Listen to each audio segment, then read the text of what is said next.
The hospital room smelled of antiseptic, sharp and sterile, cutting through the fog of my pain.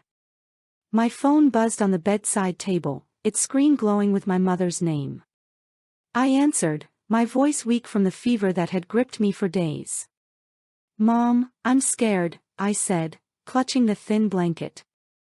"The doctors don't know what's wrong yet." Her reply was cold, clipped, like a door slamming shut. "Laura, we can't drop everything to sit by your bed.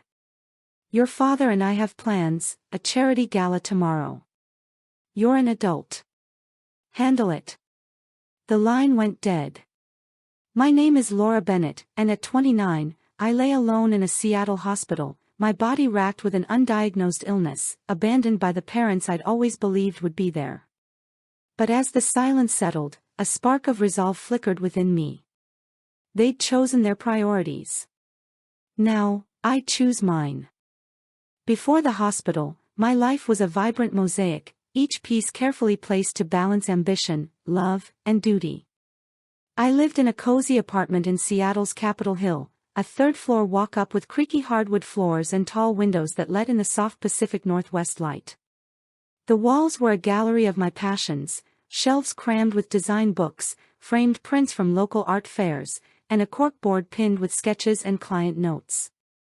Mornings began with the ritual of brewing coffee in my French press, the rich, nutty aroma filling the small kitchen as I sat at my thrift store table, scrolling through emails on my laptop. As a freelance graphic designer, my days were a whirlwind of creativity and hustle, pitching logo concepts to scrappy startups, tweaking color palettes late into the night, and celebrating each new contract with a quiet toast on my balcony, the city's skyline twinkling below. I'd built a reputation for bold, intuitive designs, landing clients from tech firms to artisanal coffee shops, each project a step toward my dream of opening my own studio. Describe a cozy apartment with bookshelves, a steaming coffee mug, and a laptop glowing with design software. Work was my sanctuary, but my heart was tethered to my family, especially my parents, Richard and Diane, who lived an hour away in Bellevue. Their sprawling colonial house, with its manicured lawn and polished mahogany furniture, was a monument to their social aspirations. Growing up, I'd spent countless weekends there, helping my mother arrange flowers for her charity luncheons or my father organize his golf trophies. They were my anchor, the people I turned to for advice, comfort, and connection. I called them every Sunday, my voice echoing through their cavernous living room as we caught up over speakerphone. Holidays were a flurry of activity, Thanksgiving dinners with their friends, Christmas parties where I'd play bartender to keep the conversation flowing. I loved those moments, the warmth of being their daughter, the pride in their eyes when they introduced me as our talented Laura. But that love came with a cost. 2 years ago, they'd hit what they called a financial rough patch. Their early retirement, funded by modest savings and my father's pension, wasn't enough to sustain their lavish lifestyle, weekend trips to Napa, new furniture for their sunroom, memberships at the country club. They'd asked for help, and I'd given it without hesitation, draining my savings to cover their $10,000 property tax bill. "We'll pay you back," my mother had promised, her voice sweet over the phone. I believed her, dipping into the money I'd set aside for a trip to Italy, a dream I'd nurtured since college. My own plans, a design studio, a new laptop, even a weekend getaway, were always pushed to next year. I sent them $500 monthly for household expenses, a habit I never questioned, believing family came first. My best friend, Maya, a blunt barista with a knack for seeing through facades, wasn't so convinced. "They're using you like an ATM," she'd say, her dark eyes narrowing as we sipped coffee at her cafe. "You're killing yourself to keep them happy." I'd laugh it off, unwilling to see the truth. They were my parents. They'd raised me, sacrificed for me, loved me. Surely, they'd be there when I needed them. My community was small but tight-knit. Mrs. Chen, my elderly neighbor, would leave homemade dumplings at my door, her smile warm despite her broken English. My cousin Jake, a carpenter in Tacoma, would drive up for beers and board games, his laughter filling my apartment. My clients, a mix of quirky entrepreneurs and corporate managers, sent thank you emails that made the late nights worth it. I'd built a life I loved, one where work and family intertwined, each sacrifice a brick in the foundation of my future. But beneath the surface, that foundation was cracking, and I was too busy, or too trusting, to notice. The cracks had been there for years, subtle at first, like shadows I didn't want to face. My parents had always been consumed by their social world, charity galas, golf tournaments, dinner parties with Bellevue's elite.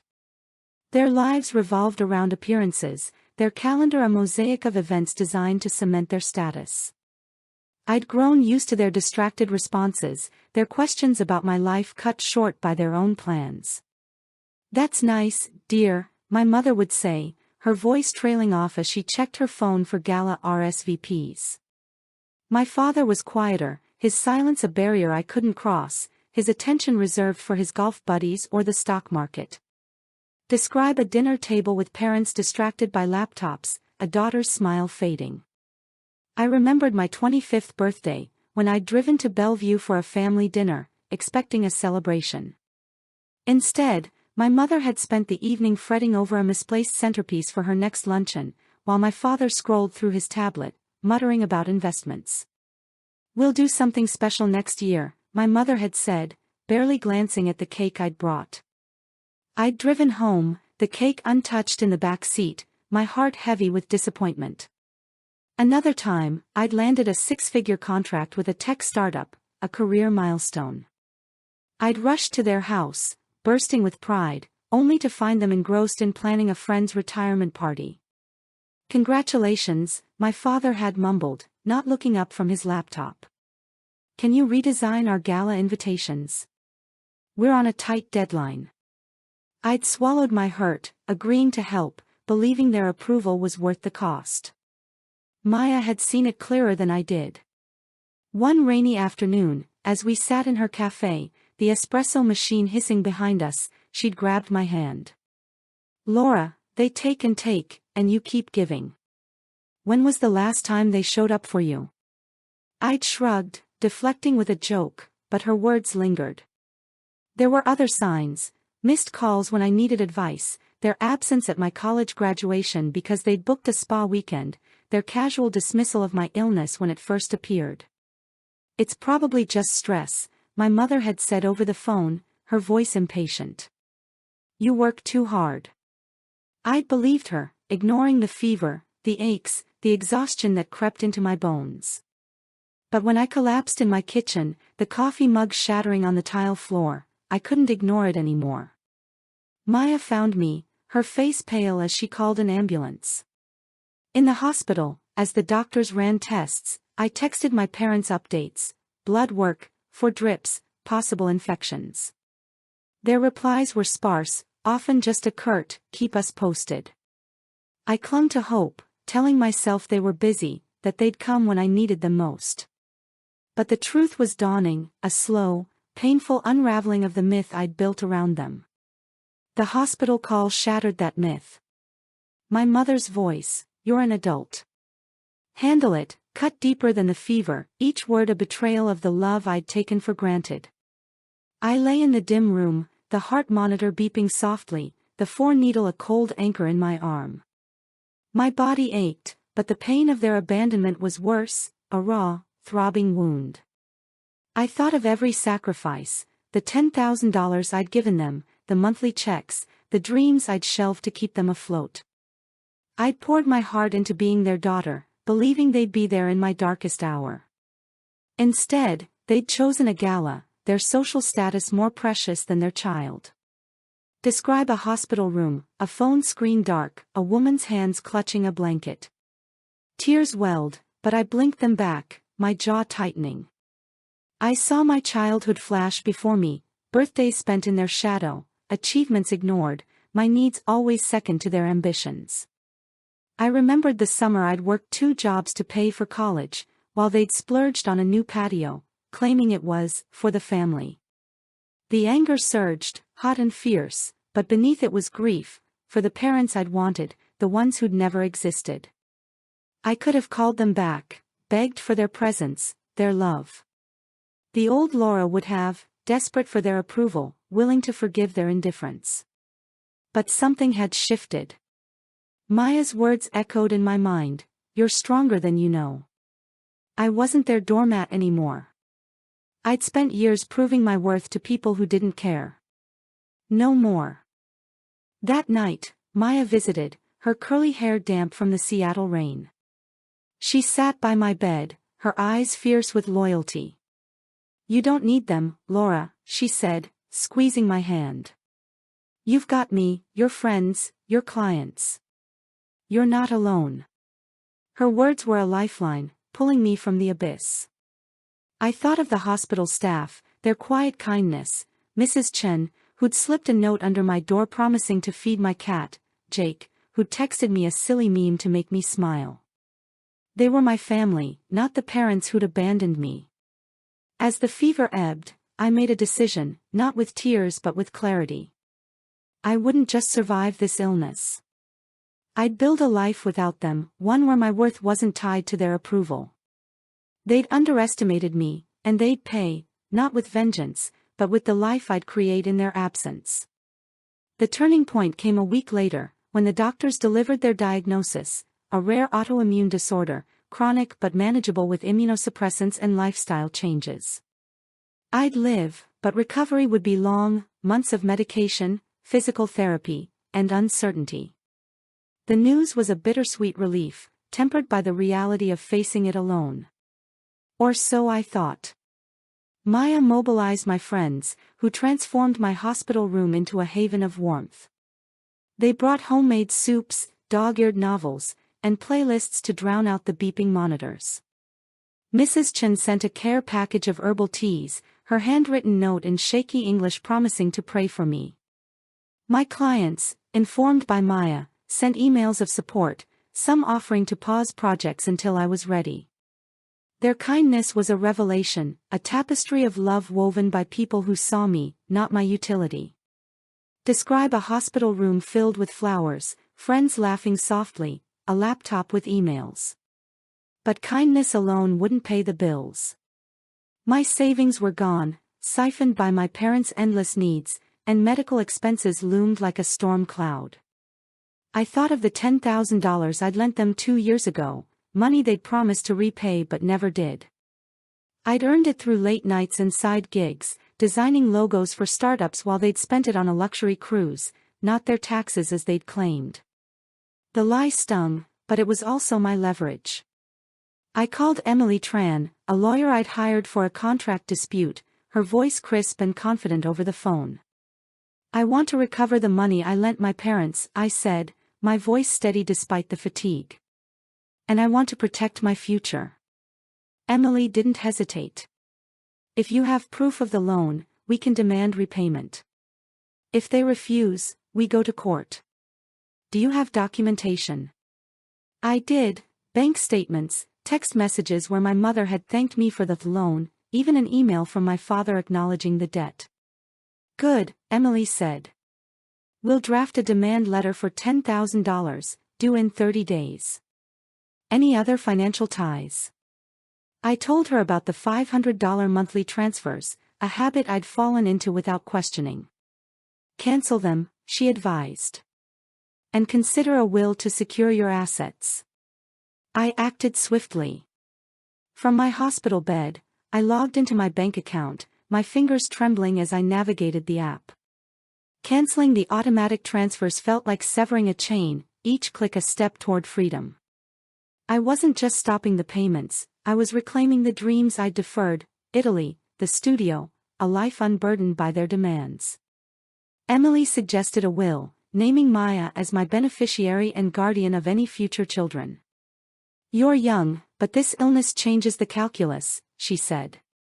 I agreed, meeting her at the hospital to sign the papers, my signature bold despite my shaking hands. The will was a shield, a declaration that my future belonged to me, not them. I researched my condition, reading medical journals on my phone, learning about flare-ups and fatigue management. Knowledge was power, and I was done being powerless. My parents thought I'd always be their safety net, their dutiful daughter. They were about to learn I was done catching them. The plan moved forward with quiet precision. Emily sent the demand letter to my parents' Bellevue address, certified mail to ensure they couldn't ignore it. I pictured my mother's manicured nails tearing open the envelope, my father's scowl as he read the legal jargon. I didn't call them. I didn't need their excuses or their outrage. Instead, I focused on healing, starting physical therapy in the hospital's rehab wing. The exercises were grueling, my muscles protesting each stretch, but I pushed through, fueled by a determination to reclaim my body and my life. Maya helped me set up a crowdfunding page, Laura's Fight for Recovery, and I was stunned when donations poured in, not just from friends but from strangers, moved by my story of battling illness alone. A local artist I'd worked with contributed $500, writing, "Your designs inspired me. Now let us inspire you." Describe a laptop screen with a crowdfunding page, donations ticking up. My parents' response was swift and predictable. My phone lit up with texts, voicemails, and emails, each one a variation of shock and fury. "This is outrageous, Laura," my mother texted. "After all we've done for you, you're suing us." My father's voicemail was colder, his voice tight with anger, "You're ungrateful. We'll fight this in court, and you'll regret it." I didn't reply, letting their words dissolve into the ether. They tried emotional manipulation next, sending a group email to our extended family, claiming I'd turned my back on them after they'd sacrificed everything. But my cousin Jake, who'd always seen through their polished exterior, called me immediately. "They're lying, aren't they?" he asked, his voice low. "That $10,000 wasn't for taxes, was it?" I told him the truth, the cruise, the lies, their absence during my illness. He was furious, promising to set the record straight. Word spread, and their carefully curated reputation began to fray, their gala invitations replaced by whispers of their deceit. I leaned into my recovery, attending therapy sessions to process the emotional toll. My therapist, Dr. Patel, a kind woman with a knack for cutting through denial, helped me unpack years of parental neglect. "You've been seeking their love your whole life," she said during one session, her eyes gentle. "But you don't need it to be whole." Her words were a balm, soothing the raw edges of my grief. I joined a support group for young women with chronic illnesses, meeting over Zoom from my hospital bed. Their stories, of pain, resilience, and hope, mirrored mine, and I found strength in their camaraderie. One member, Sarah, a painter with lupus, sent me a sketch of a phoenix, her note reading, "You're rising, Laura." I pinned it to my hospital wall, a reminder of who I was becoming. The consequences for my parents were swift and merciless. They didn't have the $10,000. They'd spent it, along with their savings, on cruises, designer clothes, and a new patio they'd bragged about on social media. Emily filed a lawsuit, and the court was unforgiving, ordering repayment through garnishment of their retirement accounts. They tried to negotiate, sending Emily a check for $2,000 with a letter promising more soon. I refused. "Full repayment or nothing," I told her, my voice firm. The court agreed, and they paid, each check a blow to their lifestyle. They sold their second car, a flashy convertible they'd driven to galas, to cover legal fees.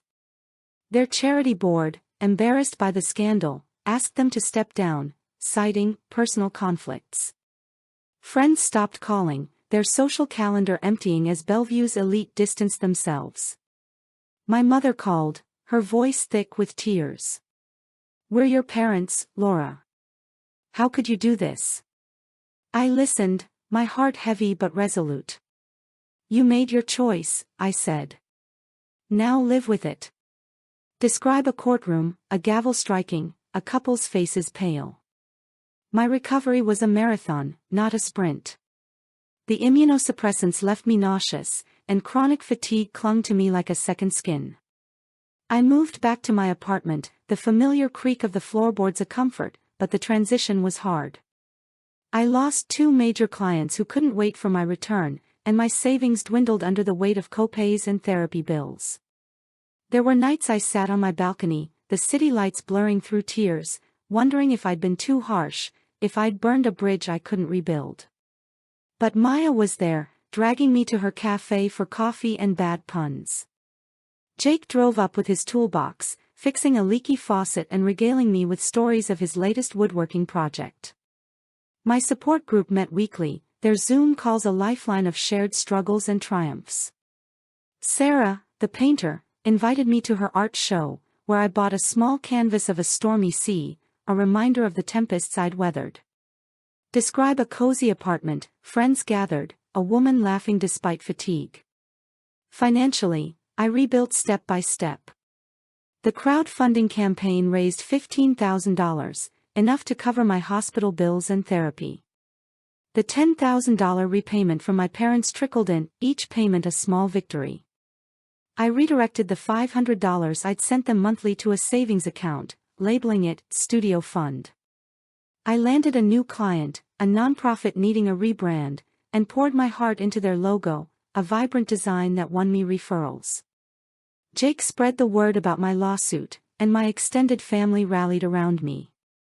My Aunt Susan, who'd always been overshadowed by my mother's charisma, sent a long email apologizing for not seeing the truth sooner. "We're here for you," she wrote, inviting me to her daughter's wedding. I went, reconnecting with cousins I'd lost touch with, their warmth a stark contrast to my parents' coldness. My parents' world continued to shrink. Jake told me they'd moved to a smaller condo, their sprawling house sold to avoid foreclosure. Their social circle, once a glittering web of influence, had unraveled, their names whispered in Bellevue's country clubs with pity, not respect. My mother tried emailing, her tone softer, asking to talk. My father sent a single text, "We miss you." I didn't respond. Their words were too late, too hollow. I didn't gloat. Their downfall was their own creation, a reflection of the choices they'd made long before my illness. A year later, I stood in a sunlit office in downtown Seattle, the sign on the door reading Laura Bennett Design Studio.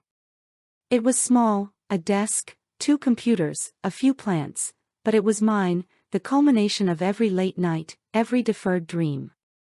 I'd hired Sam, a young designer with a flair for typography, and we were pitching to major clients, our portfolio bursting with bold, innovative work. My health was stable, managed with medication, diet, and regular checkups. I'd traveled to Portland for a design conference, my first trip since the illness, where I'd networked with industry leaders and felt the thrill of being seen as a creative force. My parents sent a letter, their handwriting shaky, asking to meet. "We've changed," they wrote. I set it aside, unready to open that door. I didn't need their validation anymore. Describe a bright office, a woman pinning designs to a board, her expression proud. Maya threw a launch party for the studio, filling the space with friends, clients, and my support group. Sam brought his guitar, strumming a goofy song about fonts that had us all laughing. Jake raised a toast, his voice thick with pride. To Laura, who built this from nothing. As I looked around, at Sarah's Phoenix sketch on the wall, at Mrs. Chen sipping wine, at my cousins dancing with clients, I felt a profound gratitude. I thought of that hospital room, the phone call that had broken me, and the moment I'd chosen to rebuild. My parents were ghosts now, their lives diminished by their own hands. They'd thought I'd falter without them, but I'd created something brighter, a life of purpose, love, and strength. What do you do when the people who should lift you up tear you down? You rise, build a world of your own, and let their absence become your freedom.